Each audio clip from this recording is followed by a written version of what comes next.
We are at Varsha, the residence of Maharashtra Chief Minister, for the maiden web interview for News and Views. Let's go and hear Mr.devendra Fadnavis talk about how he is handling the drought situation in the state and the various reform measures that he is planning to take for the state.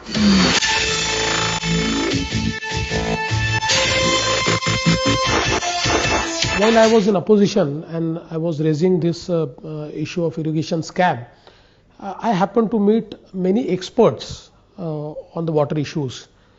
And after going through a lot of literature, lot of past reports, I came to a conclusion that what Maharashtra needs is not just the big irrigation projects. It also needs lot of water conservation. I went through the report of Mr. Chitle, which very rightly said that even if all the irrigation projects are completed, only 50% of Maharashtra agriculture would get flow irrigation. So the solution for Maharashtra is not just the flow irrigation or not just creating big dams, but it is also into creating distributed water structures through water conservation, a watershed approach. And that is why when I went for election, I presented a vision. It's still on the net, visionmaharashtra.in. You can see there.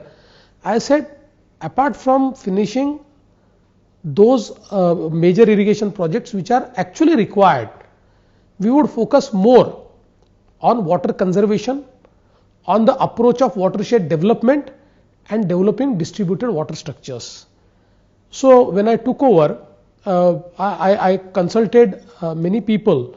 It was like those who have done good work in this field, like Mr. Anna Hazare or Mr. Popatrao Pawar, for that matter Mr. Rajendra Singh, again the Shirpur pattern.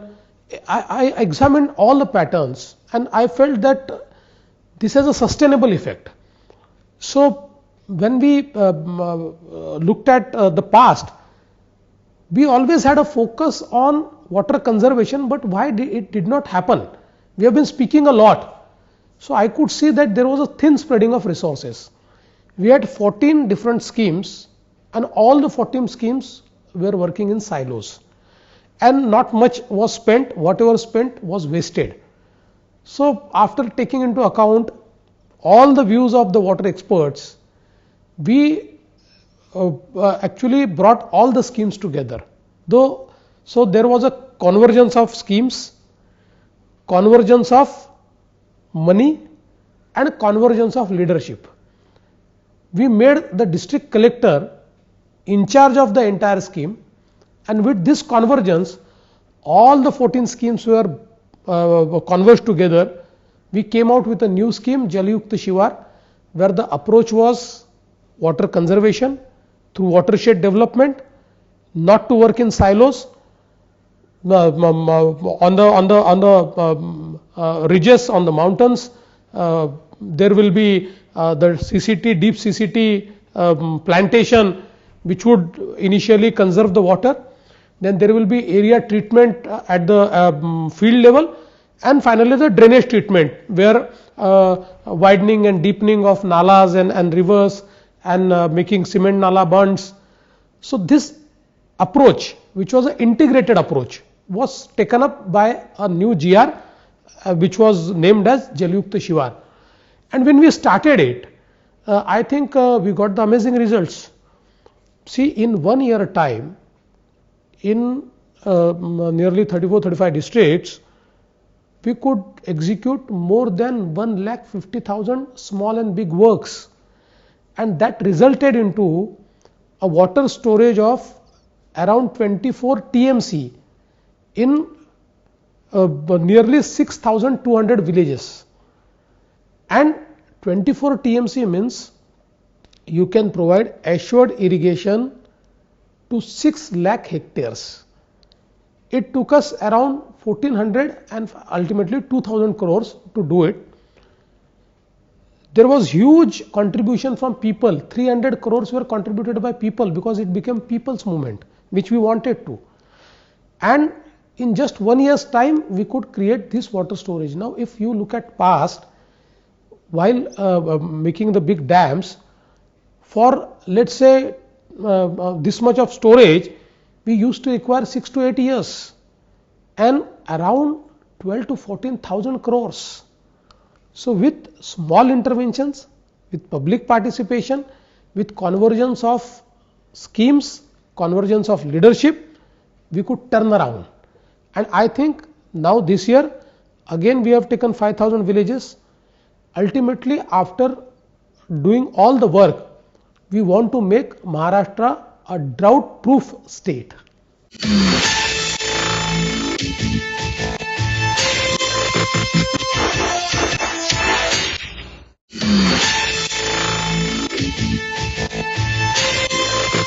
We still require large dams. I am not against them. But the way in the earlier government, without proper study, without proper hydrological interventions, it was not water driven scheme. It was construction driven scheme. It was contractor driven scheme. It was not irrigation driven scheme. So we have changed the paradigm. We want it to be hydrology driven. We want it to be water driven, irrigation driven. So wherever a dam is feasible, wherever more than 40%, 50% work has been completed, we are focusing on it. So we have not actually given it up. Even last year, if you look at our spendings into irrigation sector, they have been highest if you compare to past 5 years. So there also, but what is basically changed is the approach, where only those projects which are 70%, 80% complete are being given allotment, so that we complete them. We have water storages. See, in the drought year, the water storages are very important. For industries, the water storages are very important. For water supply schemes, water storages are very important. So we need to strike a balance between water conservation, at the same time creating big water storages. That's what we have struck.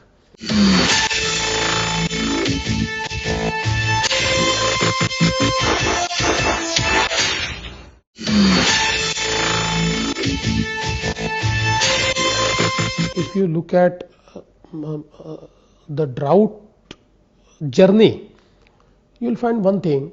See, drought mitigation is not a 1 year phenomena. It's not a 1 year exercise. Drought mitigation is an exercise which you have to conduct for years so that you can mitigate it. So when we took over, 2,500 villages were already under drought. We tried to mitigate, we tried to manage the drought. So while managing, we provided them work, we provided them food.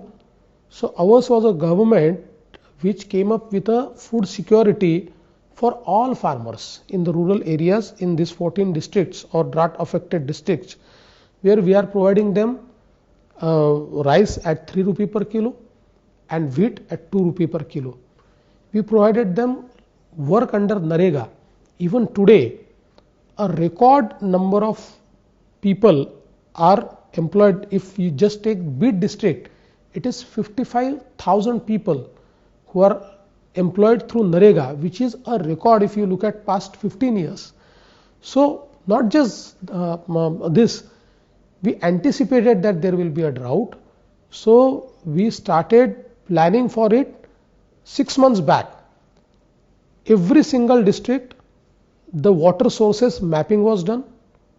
Every single district, a plan, short term and long term was done. And that is why, in spite of 2 years of drought, now in the last 2-3 months, the drought is felt more.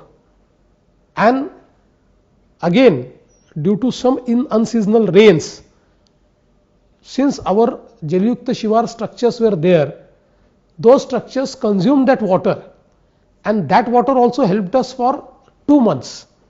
So every single thing. See, normally for a drought, the government used to start the fodder camps or the cattle camps in the month of March or February.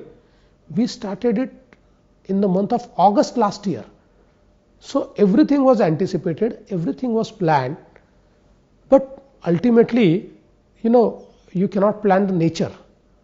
So we took all the precautions, all the mitigation measures, and you see, it is not just the sugar cane. Sugar cane consumes more water is fine, but even where there is no sugar cane, there is drought, and people are facing it. So in one single year, if you would say that no sugar cane henceforth, what is the other sustainable crop you are giving to the farmers? That would create more distress. At least sugar cane, although it eats a lot of water, so ecologically quite unsustainable, but financially for the farmers it's the most sustainable yield. So you cannot change it overnight, you cannot have knee-jerk reaction to it, and it's a crop which is a multi-year crop. So maybe next year we can plan out. So what we planned, we said for 5 projects command area, there will be no sugar cane through flow irrigation. It should come on the micro irrigation. So that is, see, this is the mitigation measure, and no sugar cane henceforth is a knee-jerk reaction. So no knee-jerk reaction can make any decision sustainable.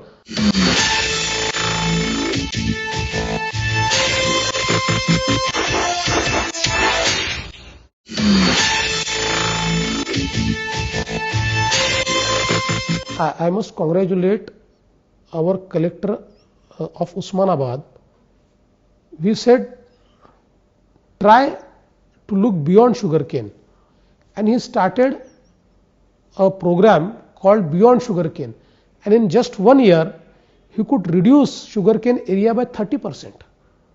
So that is also something which we are doing, but it has to be a sustained effort and a sustainable effort, cannot be a knee-jerk reaction. What I always feel is that state should not be only restrictive or prohibitive.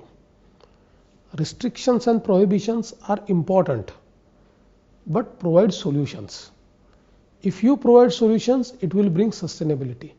If you just restrict and prohibit, people will somehow practice the same thing through illegal methods. And that is why we have started such initiatives like Beyond Sugarcane, where we are not compelling people, we are educating them, we are giving them alternatives, that look, these are the alternatives. You can have horticulture, you can have flowers, which are more cash rich than sugarcane. So with these alternatives, ultimately, everything comes to investment. And if you look at the pattern of investment into agriculture sector, past 15 years, our focus was always on relief payment. For relief payment, we have spent 8,000 crores. But into agriculture investment, we did not even spend 1,000 crore. This year, our government has actually provided for more than 5,000 crores for actual agriculture investment. In total, the agriculture budget is 25,000 crores. So I think that if you really want agriculture to become sustainable, the state needs to invest. If you are telling somebody that look, no sugarcane henceforth, we want you to have horticulture, are you providing him irrigation? Are you providing him water? Are you providing him drip? Are you providing him proper plants? Are you providing him shed net? Everything needs investment. We have come up with an idea of Magel Tela Shettala, farm pond on demand, and you will be surprised that it caught the imagination of farmers. We said there has to be an online application. So people said this is absurd. How farmer is going to apply online? We said, look, a serious farmer knows that there's a Sangram center in each Gram Panchayat. He'll go there, he'll pay money and he'll apply, and that would ascertain his seriousness. And our target was for this year was 50,000. In just 1 month we received 80,000 applications duly filled with the fee deposited. So that is the eagerness. And now if you have a farm pond in your farm with just 4, 5, 10 days of rainfall, you can sustain a year. You can sustain at least a crop rotation. You can sustain a Kharif or a Rabi. So that is the paradigm shift which is happening.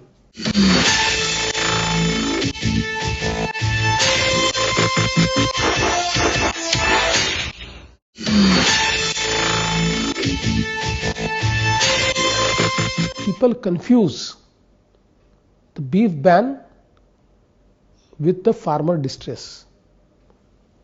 You must understand one thing. A cow slaughter was banned for last 30 years. So in any case, any slaughter of a cow was illegal. It was illegally happening. What we did was putting a ban on cow progeny. And those who really know farmers, they know it well that for a farmer, his cattle are like his children. They never want to sell it. In a distress, if you provide them certain things which can sustain their cattle, they will never sell it. Now, there is no ban on sale of cattle. What is banned is the slaughter of cattle. And if you look at the history, and now all the scientists have realized that why our yield is going down, why our soil is repelling, it's because the number of cattle have come down. See, like a tiger is important in a food chain, same way for your productivity, for your soil to be more productive, it's not just the chemicals. They ultimately take away your productivity. It is the cattle which makes it more productive. So what we did, we started the fodder camp and the cattle camps 1 year prior to the drought. And we anticipated, and you will be surprised that in just one district you have more than 60,000 cattle in the cattle camps. So cattle camps are still running. We brought fodder from Palghar, from different areas to the drought areas. So it's a myth that beef ban and this cattle issue are correlated. It's not. It's in fact very inhuman when somebody calls a cow or a cow progeny beef. No, they are not. They are living animals. I think it's grossly misunderstood by those who sit in their air-conditioned office and do not understand what happens on the ground.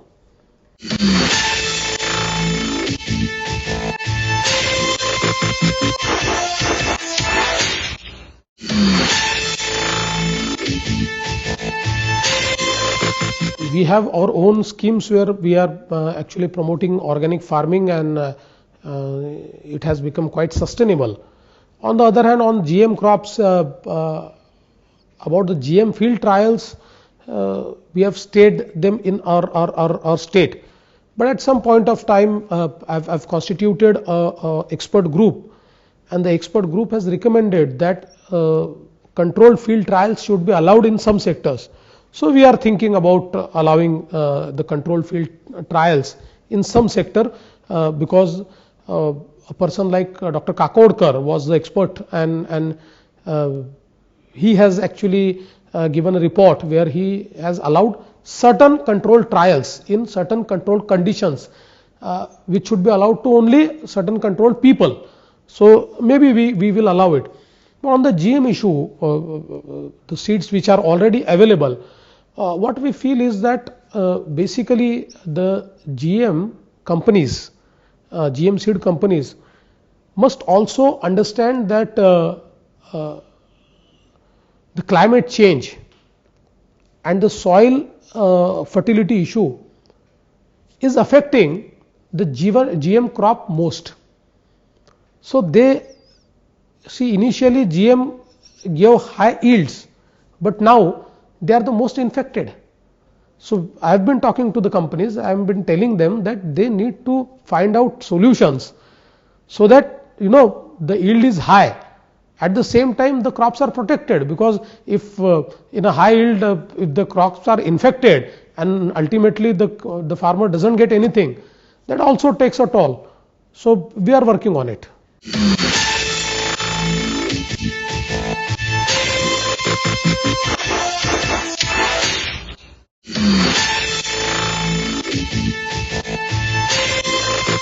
When I took over, the earlier insurance scheme was there, and in the earlier insurance scheme, nearly, let's say, 20-25 lakh farmers at the peak would buy the insurance, would register themselves, and insurance payment around 100 crores, 150 crores was given even in a drought year.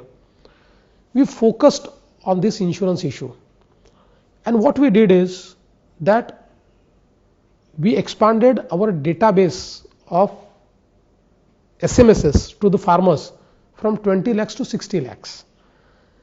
We started a lot of counseling, and you will be amazed, this year out of 1 crore 30 lakh farmers in Maharashtra, around 1 crore were insured. And districts, the distressed districts like Latur, Beed, Parbhani, the coverage was 100%. Last year, we made payments through insurance to the tune of 1700 crores, and this year it will reach 3000 crores. And with the new scheme floated by the Honorable Prime Minister, it has become more simpler.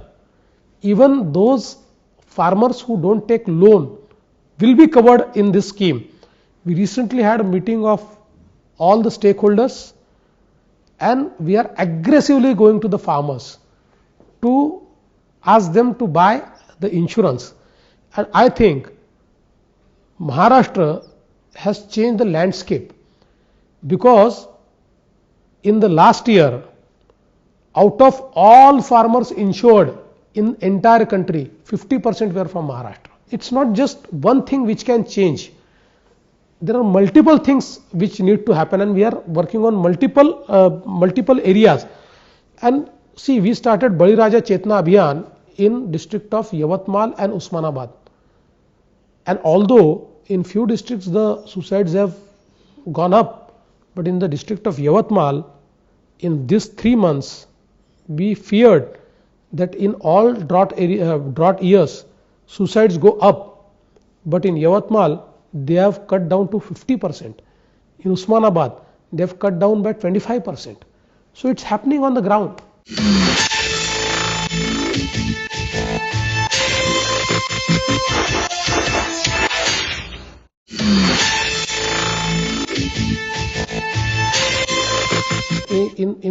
In the cooperation, we just wanted to purify the cooperative field. So many scams have happened in the cooperative field, whether it is sugar factory, whether it is cooperative banks, the district central cooperative banks, the societies. All the money that is drained out is public money. It is taking toll of a farmer. When banks like Nagpur, Buldhana or Wardha, these banks are destroyed because of the corruption, ultimately the farmers don't get loans because there are no other banks which are giving them loans. For so many years, the institutional credit is going through these banks. So we have started tightening the noose. We have enacted an act where those banks which have been dissolved by the RBI, we have made it a compulsion that all the directors would be debarred to contest any election in cooperative field for 10 years. Even in the field of APMC, what we are trying to do is, right now the APMC has jurisdiction outside their market and they collect cess. However, they don't provide any system outside, any support outside the APMC.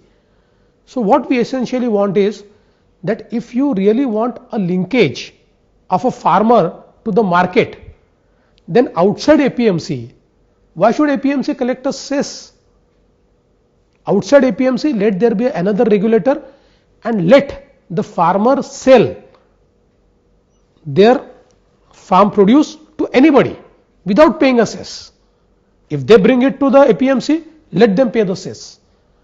But since the APMCs are controlled mostly by the Congress and NCP, they are opposing it. We are into discussions and I am sure we will come to the terms.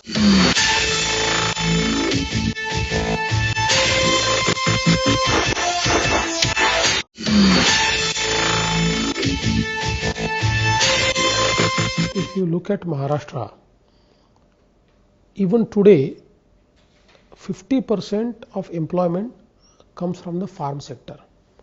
However, the contribution of farm sector, agriculture sector into GSDP is just 11%. So there is no real employment. And if we want agriculture sector to be sustainable, at least the pressure of employment to the tune of 15% needs to be transferred from agriculture sector to industry sector. And that is why this Make in India and Make in Maharashtra initiative has been taken up by us. Now the numbers themselves speak. Even in the 2 drought years, if you look at the growth rate of Maharashtra, we have grown this year at 8%, which is more than the national growth rate. Last year it was 5.8%. So in the drought year, this is a quantum jump. And this growth is because of the industrial growth and the service sector growth. So the numbers themselves speaks that after this government came, people have restored their confidence into investing in Maharashtra. We have taken series of measures. Ease of doing business, where 75 permissions were needed, we brought it down to 25. We made everything online. Even in the labor department, we have issued 4 lakh licenses online and not a single license took more than 3 days. So a series of reforms, we created an atmosphere why industries went outside Maharashtra or they did not prefer Maharashtra as a destination. Maharashtra was always a preferred destination, but due to the red tapeism, due to the climate which was restrictive, that made them invest into other states. In Maharashtra, the moment we created that climate, made everything transparent, made everything efficient, made everything on a digital platform, the industry started coming in, investment started pouring in, and in just one Make in India conference week, we got investment to the tune of 8 lakh crore, which would generate employment of more than 30 lakh. So I think on this count, again, I am happy that in just less than 2 years of time, or let's say in just 1 year, we could restore the confidence of business and industry into Maharashtra, and again Maharashtra has become number one.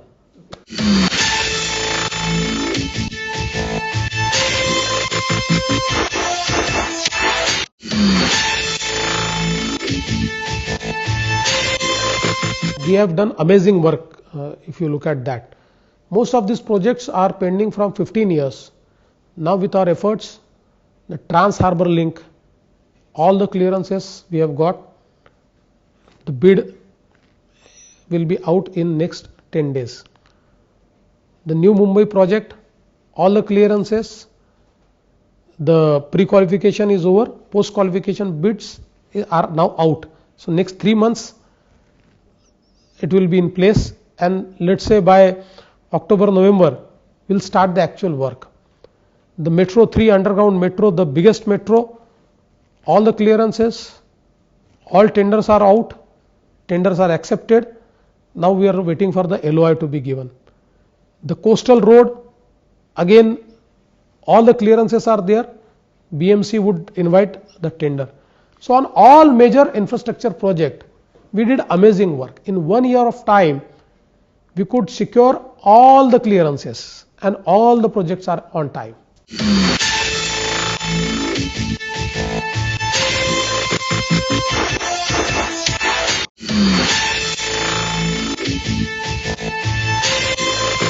Although we are trying to reach out people through the digital media, we are also trying to take the help of mainstream media. I know there is a lot of negativism and a negative approach into the mainstream media, and they feel that all that is negative is a news and what is positive is not a news. But I think people also realize. So mostly now this Jalyuk Shivar, when it picked up people's imagination, the mainstream media was forced to go and to have the visuals of what has happened, to register the views of people and to broadcast it or to publish it. So I think people understand.